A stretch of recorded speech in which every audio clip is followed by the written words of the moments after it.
Hello and welcome to my channel. Well, this one's going to be about pruning knives, particularly this shape. And they don't get a lot of collectors going after them because most people look at this and they associate it with either working in a garden or working in construction. And a lot of people, don't go after this particular pattern or don't have many examples of it. Now, the ones I have that fit that category are these three right here, the two Rough Riders. This one was originally a white bone, but I just put some Rit dye on it, and it turned out pretty good. But it still has that Hawkbill shape. Kind of like a sheep's foot with an attitude is what, like a Hawkbill is. Now, Levine's guide, he has this, and it says, I'll read it to you. If it'll stop turbulence. Please fasten your seatbelt.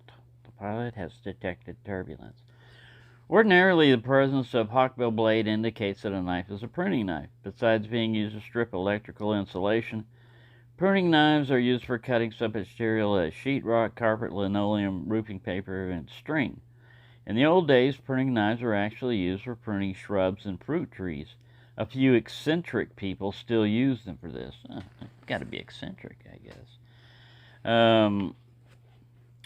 Pruning knives are relatively large, curved jacks. There is some variation in shape and size among them. The most obvious variation is that some have rounded heads, the non-blade end, while others have flat heads, usually protected by metal seal caps. Most pruning knives are single-bladed. A few have a second blade, usually pruning saw. Ooh, that'd be cool. Look at that. Here's an example. J. Clark, two-blade steel seal cap. That's this area down here. 4.5-inch genuine stag. Most pruning knives are single-bladed. If you have a pruning saw. The farmer's jack, see double-end jackknives, has a pruning blade on one end and a spay or butting blade on the other. Circa 1900, Wolston made changeable blade pruner that came with a Hawkbill blade and a saw, and also a sheepfoot spay blade for grafting. When latched into place, any of the three knife blades, but not the saw, folded just as an ordinary jack. The end cap was a latch lever. Hardwoods were the commonest material for pruners. Stag was also favored because of its natural curves and rough texture made for firm grip.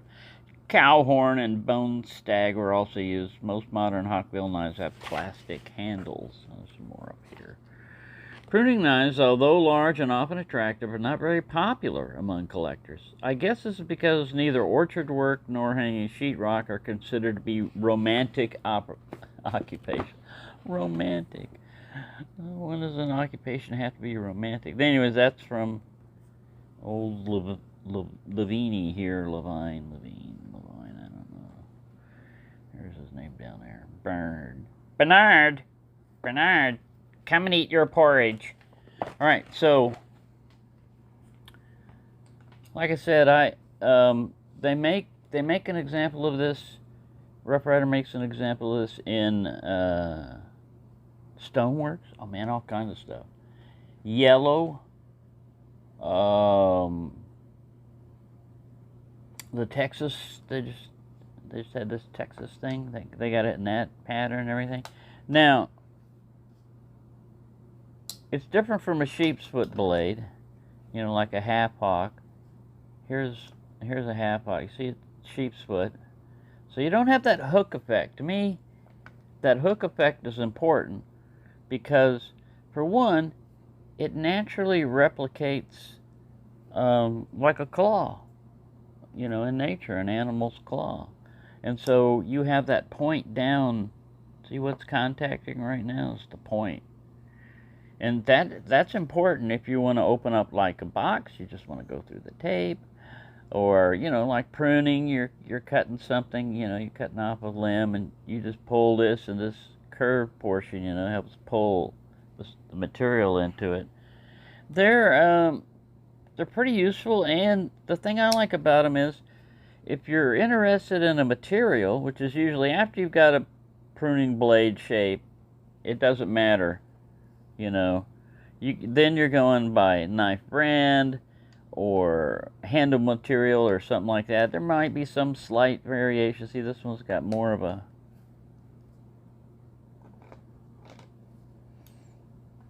They're very similar, though. I mean, when you put them together, the Rough Rider's got maybe a little bit more length, but this one's got more of a downward curve to him. So yeah, it's after that it's just, what do you prefer? You know, what would you like? And they even make them in like electrician's knives. Like I've seen them in an electrician knife because they're good for cutting cable. You know, you just put a wire in there. You know, you can just roll around. It's good for going around curved objects, like a stalk of a limb or a cable or stuff like that. And like I said, the half hawks, they don't have that curve to them. Now you have like this mushroom knife. You have something like that with this. See, it has that curve to it and everything. And that's for cutting off the stalk of a mushroom. You're like, don't do that, you're going to cut your finger. No, these are not really super sharp, and they don't have to be because, you know, a mushroom stalk is usually not super tough. And you can brush the crap off of it or dirt. And then you can open up your can or pop a cold one. Or some vino. Ow. But yeah, that shape, you know, would be like a half hawk. And this is a right edge. It has that too. It has that little half hawk effect or hawkbill effect going on. It's just a smaller one, you know, so that big one. And instead of like a saw as its secondary blade, it's just got a clip point, but it has some electrical wire cutting capabilities here, wire stripping. So this is a little combo blade here. It's pretty cool. Got that little curve in there. Right edge. I think this one is China. It'll tell you usually. China or Pakistan. Stainless. Yeah, this is China. I trust the China ones a little bit more than the Pakistan ones just because of the steel. Usually China can get a hold of it. It may not be what it says on the steel, but it'll usually be stainless steel or something. Pakistan, man, it's a roll of the dice with the steel on those. But yeah, there you go. That's my just little short thing on Hawkbills, pruning knives and stuff, because this month's giveaway is going to be a pruning knife. I got to order it.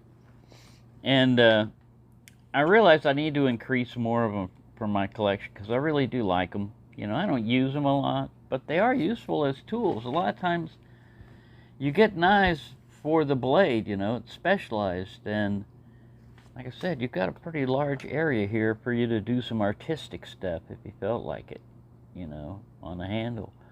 Or if you like a particular material or you're thinking about a particular material, you want to experiment, get a neutral color like white or something, and then get some dye out and go for it. You know, make it whatever color you want. So there you go. Thanks for watching, and have a nice day.